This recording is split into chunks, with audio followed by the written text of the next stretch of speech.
Hi, Emily. Welcome to Moving Without the Ball. How are you? I'm actually great. Thank you for having me on. I'm Oh, excited. thank you for doing this for me.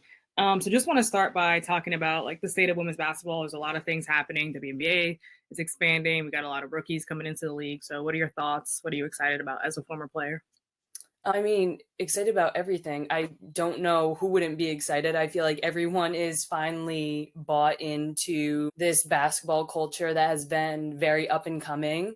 And with the rookies, I mean, we see so much now of like, yes, they're incredibly skilled, but at the same time, they're extremely marketable from other aspects. And I think that says a lot, right? It's the totality of the person. Are they marketable? Are they talented? They all these things? So you can't really go wrong because they hit just about every target audience you want to hit if you want to grow a sport. Yeah, I love that. And I kind of wanted to, you and I go back to Villanova, back to Yeah. college together when I was a manager. But can you talk a little bit about your experience? Because I feel like when we were in college, it was way different than kind of it is now, especially with like Yeah. NIL. Oh, for sure. So like I go back, one, I just think my experience was like drastically different in general because I was like right behind all of like when I transferred, it was still the rule you transfer D1 to D1, you have to sit out a year unless you get some sort of waiver. And then it was like the next year was like a free for all.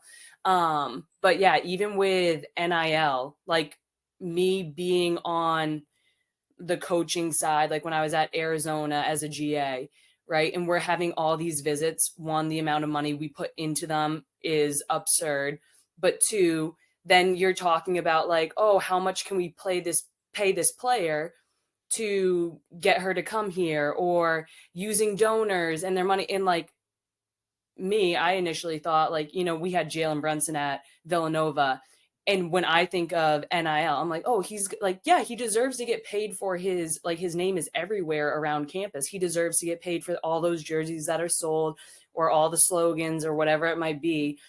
I didn't think they'd just be getting like outright money of like a like $80,000 to just like go to the school.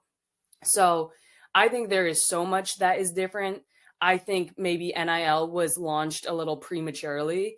Maybe that's just me being bitter, but I really think there are so many like loopholes. And I think there are all these misunderstandings that happen. And I really do think it takes away the innocence of the game and the joy of it. And athletes already get burnt out in college with the schedule. Yeah, we did. We asked to be paid, which I think that, right, there's all pros and cons to it. But NIL makes college athletics a totally different beast. And I think that's why I've been hesitant about jumping into D1 coaching because I'm like, this is a business transaction that's happening. Yeah, I think you touched on a really interesting thing that's happening in college basketball right now, and that's the transfer portal. You transferred Mhm. from Villanova to Boston University. So what was that? What led to that decision, and then how did you handle that transition?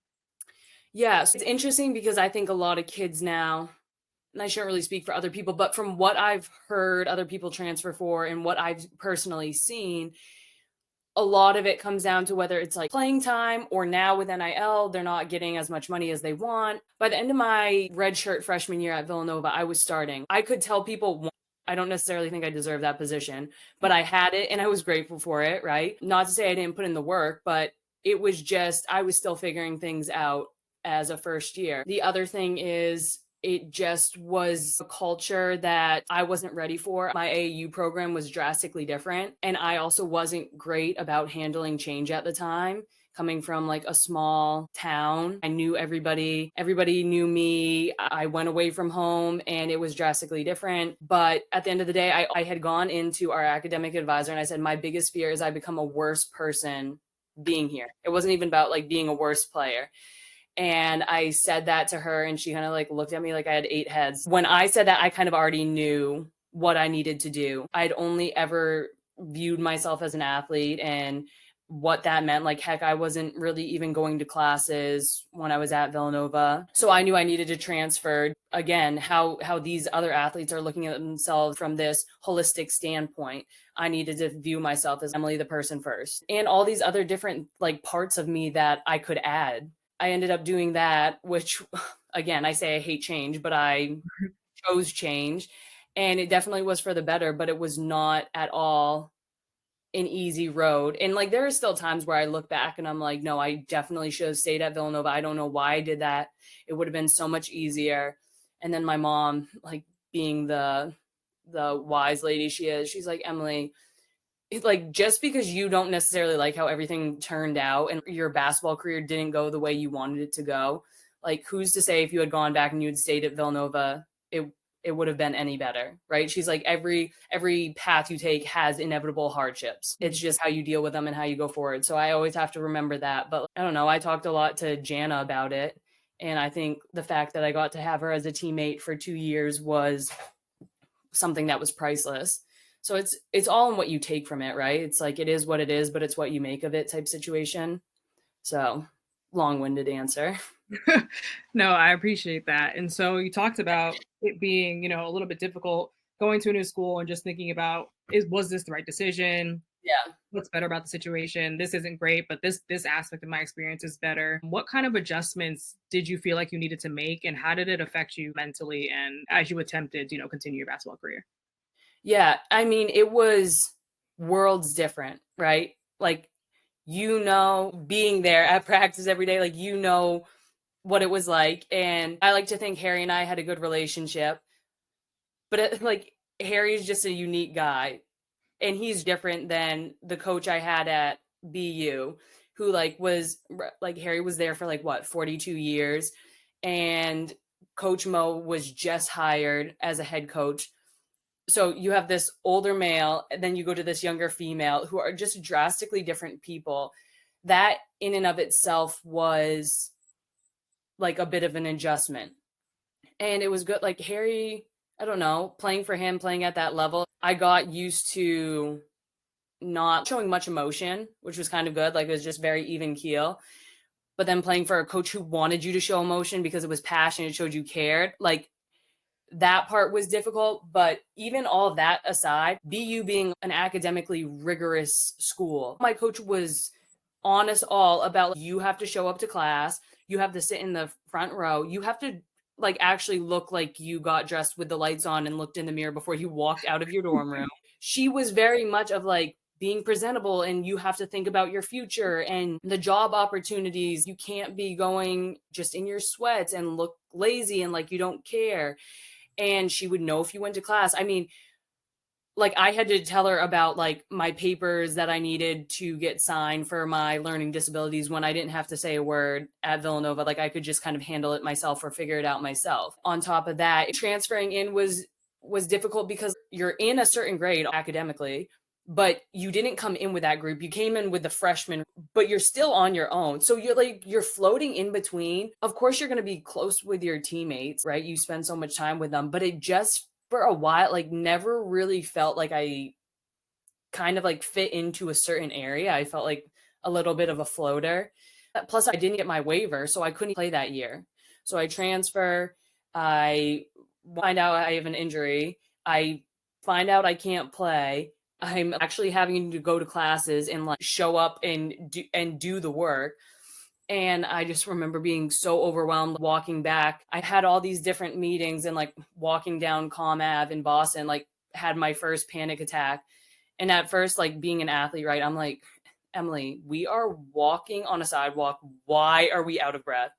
And then like come to find out, it's like, no, because I'm overwhelmed and this is a panic attack. This is not like a Sunday stroll in the park. As hard and as frustrating as it was, and as many growing pains as there were, it definitely was like I had to take it all in stride. I had now experienced my first panic attack and I knew what that was like. So if I ever had another one going forward, it was like not to beat myself up over it. It's like, okay, now I know how to handle it. It took a while to get to that point. Also, I'm saying this all in hindsight, but I think as much as you can say like, oh, transitioning from this program to this program because of the coaches and their differences and their style of play is like, that I don't know. That was one thing. It was adjusting to absolutely everything else that I think really took a toll on me. Interesting. And you said that you had your first panic attack walking down the street in Boston. Did you know at the time, like, did you know how to name it at the time, or did you talk to like mental health professionals, or what was that experience like for you after you had your first panic attack? Yeah, I honestly had no idea. This was a moment of like, I knew I was overwhelmed, But I'm like, I couldn't connect it to why I was hyperventilating on the side of the road. On top of that, I was all alone. And I'm someone who takes a while to warm up. So I didn't know these girls very well. So it's not like I could talk to them. But it wasn't like I could name it. I couldn't say I was having a panic attack. I had to beat myself up first and be like, Emily, we're literally just walking back to the offices to hand this paper in.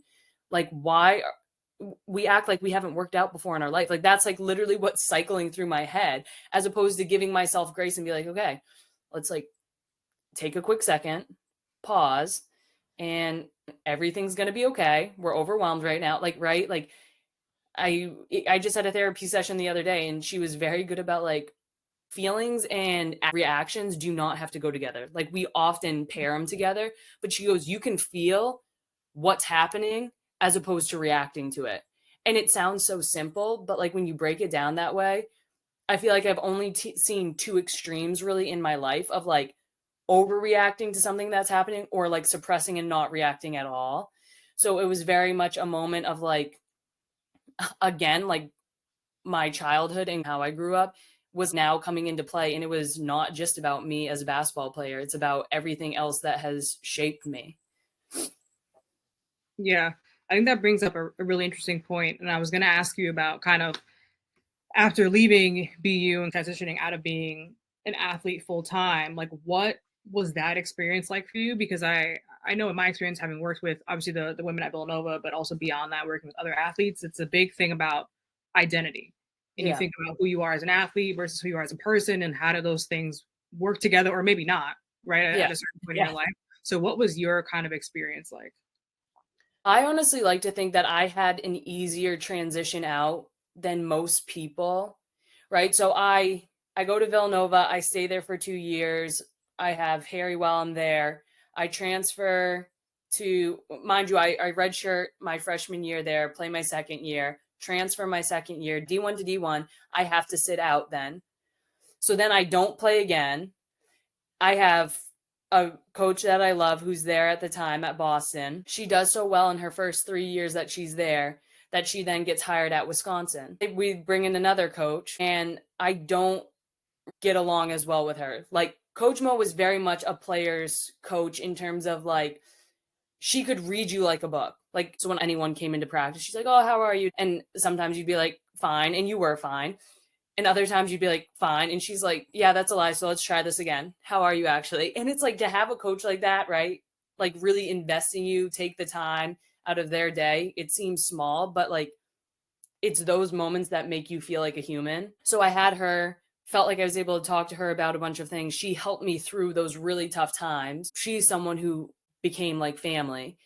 Then we have this new coach who, one of our first meetings, like, our team was losing a bunch of people in terms of like, we lost our athletic trainer who was incredible and a great support system for our team. We lost our team doctor who we all love. We lost, heck, our media person. Like, it just kept going. We're like, no one is staying. We're losing everyone. And then these coaches come in and I have a meeting with her, and I'm huge on relationships. And I talk with her, and one of the first things she says to me in our meeting, she goes, yeah, I don't really know how like mental illness works because I don't operate that way. And I said, okay, this is going to be a long season. And from then on, it's like, we can't go to them for stuff. And I'm already struggling in general, trying to figure out myself, my life, what's going on, what I'm going to do next. And I feel bad for my teammates who are having to deal with all of this. So, long story short, I end up quitting with a month left in the season. I walked into her office. We couldn't see eye to eye. And I told her I quit. And part of me, like, it was just so weird because the only reason I ever went back into her office was because other people told me I should. Emily, you shouldn't do that. Emily, like, that's being a bad teammate, this, that, the third. But I like knew that the best version of myself was on the other side of my playing days. Like, I couldn't be the best person. I couldn't be the best teammate unless I just walked away. And I think for me to know that, like, that's where I can give myself credit, because my mom was one of the people who's like, Emily, you need to go back in there and you need to fix things. And I think she's always seen me as a basketball player. She's always like, this has been such a big part of my life. She invested so much of her time taking me to all these different visits and having home visits and all this and that. So I think she was more so worried for me and like, okay, wait, but what is she now? Who is she now? Does she even know? That I think honestly to see like my mom panic about that was Mm, really interesting. And for me, I was so at peace with it. I was like, I can't, I'm also someone who's like, I'm pretty stern in what I stand for, and I can't watch people be treated poorly. mm, So for me, it was more so me standing up for something and walking away and saying, like, I can give more to my teammates not being a part of this. And I can also show them that they don't have to either. And this isn't about quitting, but it's about walking away from something that no longer serves you. And honestly, I'll be the first to admit, like, I was not necessarily serving the situation well either. I say all that to say, like, I was burnt out. So when I was done and I became a normal student. I went down to the GSU and I did my homework and I didn't have to eat a meal like on the run. It was like I actually took time to press pause and take in what was happening around me. I don't really remember before then the last time I'd done that. Everything in an mm. athlete's life is usually so go go go, and you're told where to be, when to be there, how to show up in terms of what you're dressing with. So like you literally go on autopilot, especially if you don't allow yourself time to reflect. So when I transitioned into being a GA at Arizona, I can't say that that was necessarily hard. Sure, you miss like I'm such a competitor in the competition aspect of it, and I loved being around my teammates. But I would say the harder transition is when I completely removed myself from college athletics in general, because I think athletics and college athletics are two very different things. Why do you say that? Because college athletics is very business oriented. Like it was so funny. One of my good friends, she played AAU with me. She came home and she goes, Emily, I just hate basketball. And I had like tried to differentiate it so much because I would like come home and I'd go and I'd get shots up in the gym. And it wasn't something I hated to do. It was therapeutic. It Mm, actually was. It wasn't like I have to go. It was like, no, I get to do this. It was like fun for me. And I didn't have to like frame it to myself that way. Like it just was.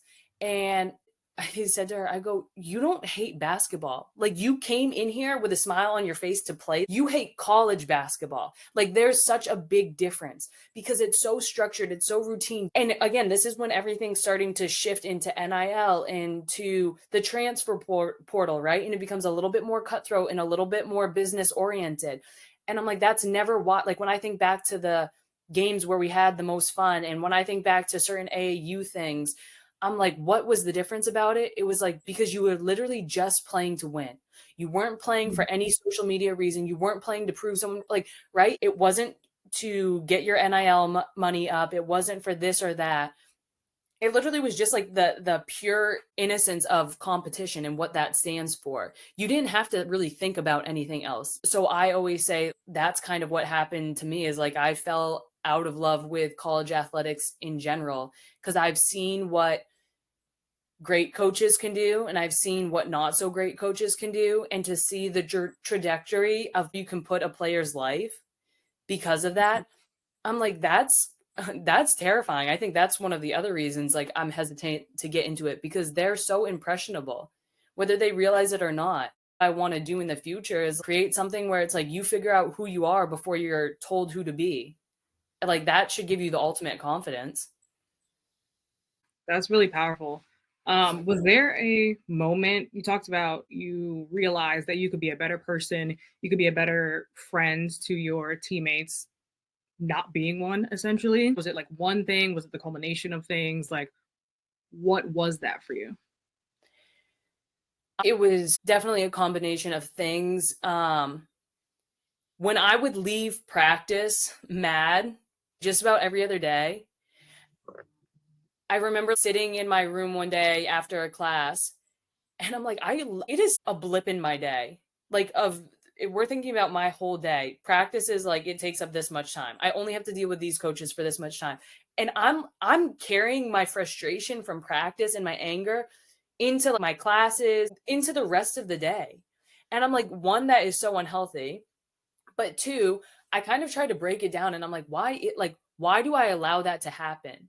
And when I knew it was affecting my relationships and how I was as a person, yeah, there are times you can look at it and be like, okay, I need to change this. My thing is I think I tried to do so many different things that I had gotten to the point of like, okay, if I want to make real change, then I need to do something drastic. And and I also need to show that you don't have to be stuck in this if you don't want to. So I say all that because a lot of my teammates, with the exception of one or two, didn't talk to me for most of the rest of that year. It's so interesting because I'm close with a lot of them now. And we've since had conversations, and they were like, I was just so mad at you. I've come to the point to understand that I was mad at you because I really wanted to be able to do what you were able to do. Like, I was miserable too. I wanted to be able to walk away from that situation. And I'm not saying this in a boastful way. I'm saying this in a way of I wanted my teammates to not just hear me complain about how poorly certain people were treated and how you don't have to stand for this. And what does not standing for it look like? Like me, it was actually like walking away. No, I'm not gonna be part of this. It's not something I stand for. It's not something I believe in. I certainly don't believe in this coach and how she treats people and how she goes about things. And I don't just want to talk and talk and talk and continue to complain. I want to do something about it. And for me, it was like, okay, the best thing I can do is remove myself from the situation. Again, you have to be self aware enough to be like, okay, I'm not helping the situation out. And I've tried to switch certain things and it's still not working. I just had to take it for what it was at that point. I think I'd been beaten down so much. It sounds dramatic to say, but I say it in a way of like, I literally didn't play my first year, played my second year, had to sit out again. Then COVID happened. So we only have like a certain part of the year. Then I get a new coach and it's someone I don't want to play for. So I just say it's like, it was like, all right, I can't catch a break. I'm going to create my own break. No, yeah, that's really interesting. And I think one thing that you said that I think is really important is the idea that it doesn't have to look the same for everyone, right? Like Yeah. you chose to walk away, but somebody could have stayed there and still had their quote unquote active resistance, right? Or Yes. way to stand up for themselves or teammates, whomever, in Mm-hmm. within that situation, right? Like you did Right. what you felt was right for you. One thing I wanted to talk about was the idea of consistency and routine. Mhm. Because I think one thing that athletes are conditioned to do well is to follow a routine, right? Yeah. Consistency like creates results, right? All Yeah. those sorts of things. But what happens, and you talked about your own journey, right? Yeah. Redshirt, stay 2 years at Villanova, transfer to BU, have to sit out a year, et cetera, right? Then COVID. And that is inconsistent, right? But something about you has to be consistent, or at least you would hope, right? Yeah. That is able to kind of sustain you through that process. So like what does consistency and routine look like for you now? And how is it maybe different than it did when you were playing? Yeah, that's so funny you bring it up because that's something I've become accustomed to in a much healthier way. So you talked about my timeline was inconsistent, but there had to be some sort of consistency for me to like stay in there or for me to necessarily make it through. I think it was, I'm going to quote this term, autopilot consistency. As an athlete, you're very accustomed to showing up to all these, like, you don't question things, right? And I think that's what helps you get by to a certain extent. You show up ready to go. Did I really realize it at the time? No. But again, it was one of those things where it wasn't intentional consistency. It was like Mhm. I call it autopilot consistency. Like I did it because it was what I knew and it was how I knew to do it. I didn't question it. I didn't try and change it to make it better for myself. It just was what it was and it's what got me through. But at the end of the day, it's what got me through and I was mediocre. That's not what I wanted. So fast forward to now where I've had time to think about and reflect on my experience and process things that I've gone through. And I'm at a point where I'm not told where to be, when to be, how to be there, how to show up, what to say, right? Like I'm not bred to say all these PC answers now. So it's forcing me to think, who am I? What do I stand for? And how do I want to portray that? The other thing is now I'm at a point where I have intentional consistency and I have intentional routines set in place that I created. Now getting to that point is hard because in college you can have like your morning routines to help you get through. And what I mean by that is like how early you wake up before you go to class or like your class schedule and stuff. But a lot of that stuff is still put in front of you. Like your Mhm. practice time, your film time, your individual workouts, when you can squeeze in time for lunch or dinner. And on top of that, you always have like whether it's team bonding stuff or you have to do stuff within the community. So now I'm at a point where it's like, okay, Emily, what are my quarterly goals? And I'm not just talking for jobs and to build a brand and a business. Like, no, Emily, like for yourself, what are your quarterly goals? Like, where do you want to be? What more do you want to know about yourself? And like, you have to make it in manageable, like bite sizes, because otherwise you look at it and you're so overwhelmed. Also, for someone who has ADHD, like I have to really break it down for myself. And I have a whiteboard right next to my desk.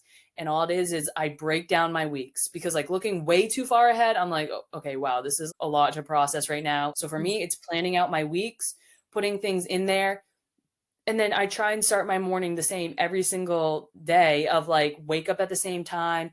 I will do a workout. Something that like fills my cup is like connecting with friends or connecting with different people, like-minded people. And that's my intentional routine because I've figured out what fills my cup. And I figured out also what is extremely draining to me. And I Mm, limit that as much as possible. But again, those are things you find out when you have time to process what you've gone through and process and reflect on what works for you and what doesn't. But so often in the athlete life, it's like I said before, it's go, go, go. And by the time it's nighttime and your head hits the pillow, you don't want to sit there and like reflect on your day and be like, so how did things go today? Or like write in your journal. You're like, no, I want to go to bed because I know I have to be up at like 5 or 6 a.m. mm. Yeah, that's really interesting. And one thing I want to get into is, can you talk to me a little bit about empowerment and kind of what made you want to start it and what it is that you do? Yeah. So um I think really what like it wasn't very intentional of me to start it in the sense of it was a communication class that I had and he was like, "Okay, create a blog and you can do it for free on Wix and then just send it my way." And I didn't really understand what any of that was in terms of like I didn't know you could turn like Wix into your own website and stuff like that. So I just started and as an athlete does, right? We write all things sports related. Like I wrote just like the behind the scenes. And it was like I almost did it like I was journaling, processing what I was going through. And it really had nothing to do with the games and if we won or lost or like a big shot or anything of that. It was all the minute details in between. Like my mindfulness going into the game, what I was thinking when I was on the bus ride of like contemplating why I transferred and did I make the right decision and it was all that sort of stuff that I think it like presented itself as an opportunity for me to be able to reflect. And I gave it to one of my teammates. I was like, "Hey, can you just look over this for grammar purposes? No other reason." And then she read through it. She's like, "Emily, I think this could actually help some people." And in my mind, I'm thinking, like, what do you mean by that? Because I just wrote about this shitty experience that I had. I'm not really sure like how that pertains to how it's gonna help other people. And she goes, "No, seriously, like I think this could help other people." She handed it to one of my other teammates, like, "You just gotta read this. Let me know what you think." And she said the same thing. And then it just turned into a website. And I was like, okay, how can I help more people? And then I posted about, or I wrote this whole story. One of my friends helped me, and we wrote about my ADHD. And that was the point where everything shifted because for so long I was mad when people would be like, "Oh, you're Espo, like you're the basketball player." And then when you get into college, right? Like everyone knows like because of your gear, like you wear it all the time, like, "Oh, you're on the basketball team." And it was like, yeah, but like I'm so much more than that. Or like I also do this, right? And like there were times I'd catch myself, I want to say that, but again, hindsight, right? I was realized that that's the only part that I showed anyone. I only showed people because that's what I was confident in. So I couldn't be mad at them. Like that's what they knew me for. And that's all I allowed them to know me for. So when I wrote this whole thing. It was like telling all my basically all my flaws. It was the things I wasn't confident about. It was about having a learning disability. It was about like ADHD and having depression for the first time and like a panic attack. I just posted it and closed my laptop and was like, okay, whatever happens, happens at this point. Sure enough, the next day I checked and the responses I got from people who were in my grade or like were in my class in high school and they're like, "Oh my god, like I struggled with ADHD too. Like I never knew this like affected like so many people and this is what I learned from it." And it was a complete like flip of a switch where it was like, "Emily, Like this, when you're genuine and when you just show people who you are and fully who you are, that's when they're gonna know you. People honestly want to know your flaws. They want to know your downsides because that's where you become relatable, right? Right. Like everyone is so I mean the cliche, we always talk like everyone posts their highlight reel. But like what makes you personable? What makes you relatable? Like I was able to connect with so many more people telling them my insecurities or places where I felt like I fell short than I was like posting all these great things of accolades and things that went just fine and that honestly I was comfortable doing.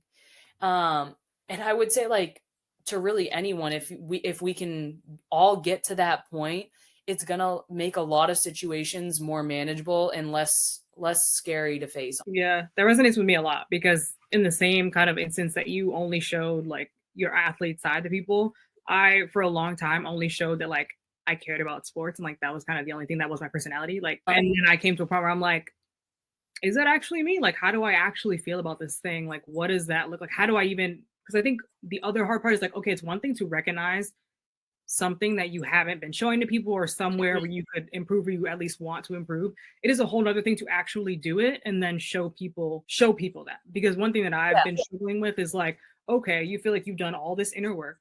Mhm. You've healed from things that maybe hurt you when you were younger or ways that you were conditioned to be on autopilot or just like going through the motions kind of. And you feel like you've done a lot. But there are people who only knew you then, right? Mhm.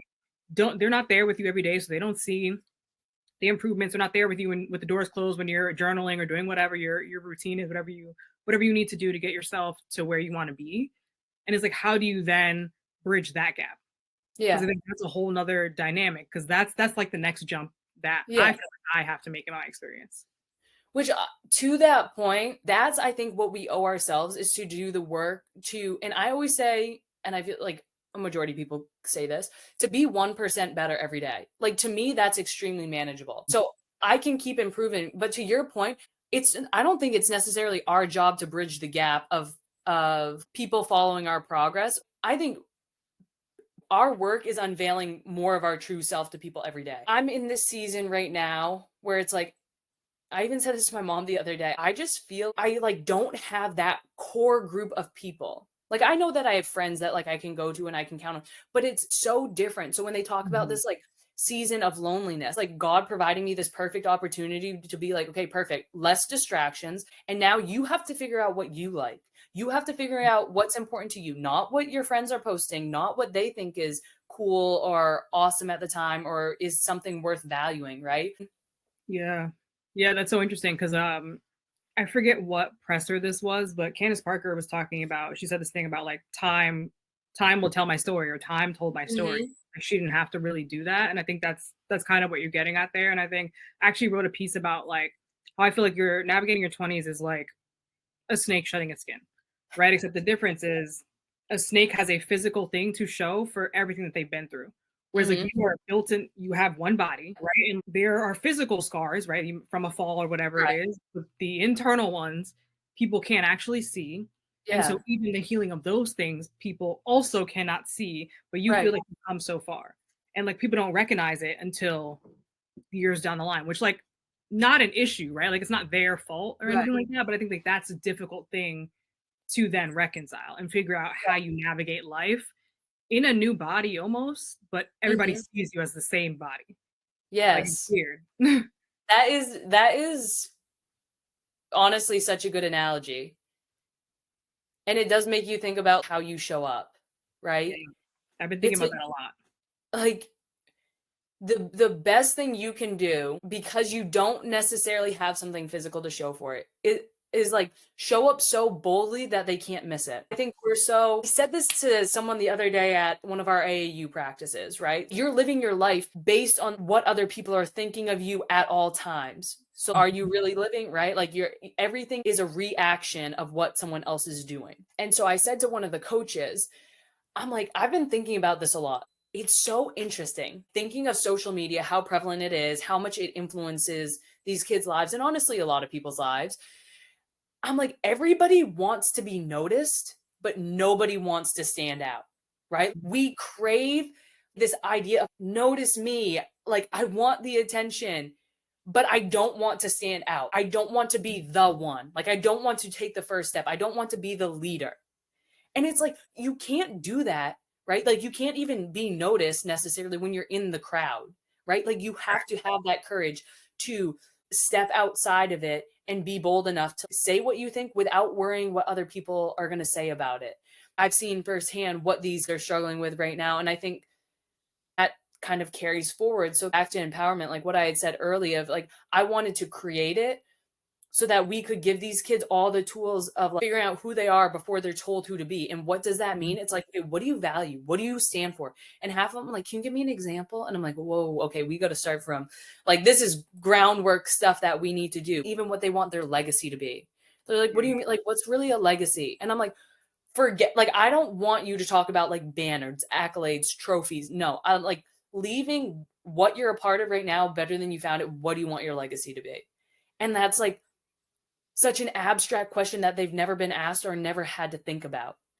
And I think like if we can have more meaningful conversations and be more open and vulnerable and genuine and actually say what we think rather than what we think people want to hear from us, I think that's when you develop a lot quicker. Yeah, that's one of the main reasons why I actually wanted to start this platform. Like, yes, it is about navigating the gaps of life, but part of that and what's kind of like built into that is the idea that like navigating a gap is very uncomfortable. Like you feel Yes. raw, you feel bare, like you think everybody's judging you when actually nobody cares at all. Like nobody Yeah. actually cares. They just act like they care, but they don't. But like I wanted to show like what it actually looks like, or at least talk about what it feels like.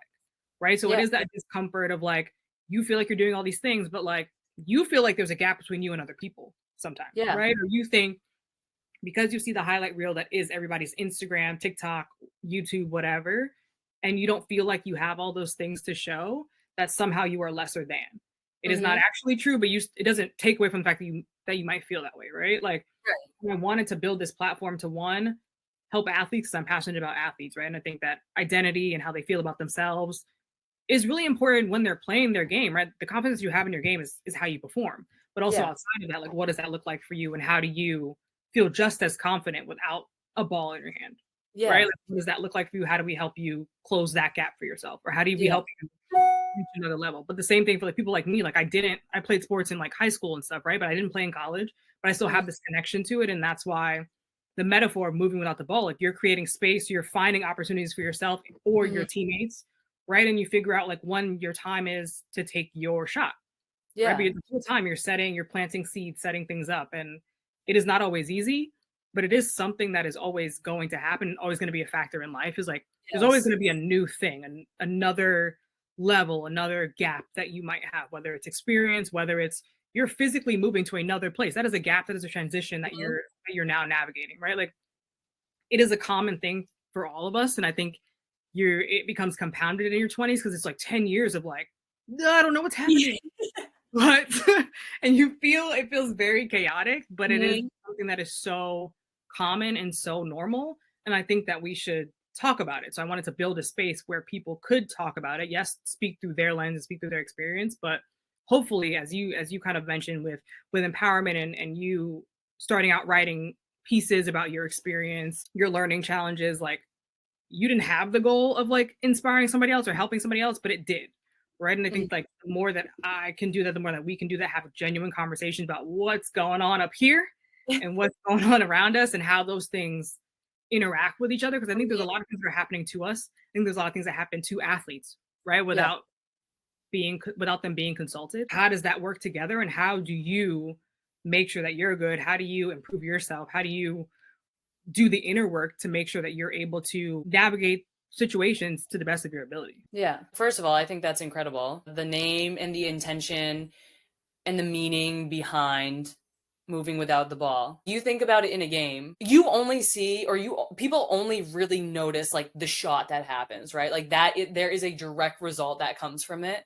But it's all those in between movements. Those cuts are the foundation of that offense that either Right. allow it to be successful or not as successful. Think about all those are all in between moments. Yeah, I'm glad you understand because, like, I feel like Yeah. sometimes I try to explain to people and they're like, "I don't know," and I'm like, "You literally just said verbatim what I'm thinking because it's not even about whether or not your shot actually falls.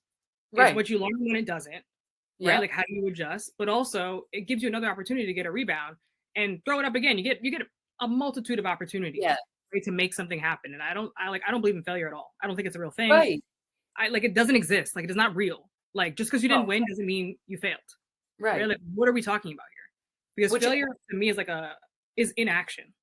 Is yes. not actually Yes. something not going right. That's what people our age, but also younger, honestly, in general, across the board. But that's what like these kids that like I've been working with, that's what they struggle with too. To your point Mhm. of like this idea of fear of failure, right? A lot of them I call them camp kids. They're used to being told what to do. So they're playing inside this box of like, okay, you grab the ball and you pivot and you look and if and and it's like, okay, you guys are playing to play an offense. You are not playing to end up scoring. Mhm. That's how I have to explain it to them. A coach told me this, and it's to your point of like failure is just inaction. The best thing you can do is make the right decision. An okay thing you can do is make the wrong decision. The worst thing you can do is make no decision, right? Right. Then everybody's in limbo. So I got to the point where I'm like, I need you to make mistakes aggressively. I don't even Mhm. care. Like, you make a mistake, I do not care. I just need you to make it aggressively. Commit to something. And I think that there's like struggle there. So to your point, that's exactly where I see people struggling. So there's such a need for understanding that you can't be worried about all these things that don't go right because you just found if it doesn't go right, you found one way not to do it. And if Right. you can look at that as success, you're going to be fine. Exactly. Well, Emily, thank you so much for joining me on Moving Without the Ball. It's been a really powerful conversation, and I think it'll at least help a lot of people. Hopefully, it reaches a lot of people, but I really appreciate your time. Well, thank you for having me. It's good to catch up and catch up also in a meaningful way. So I appreciate it. Thank you.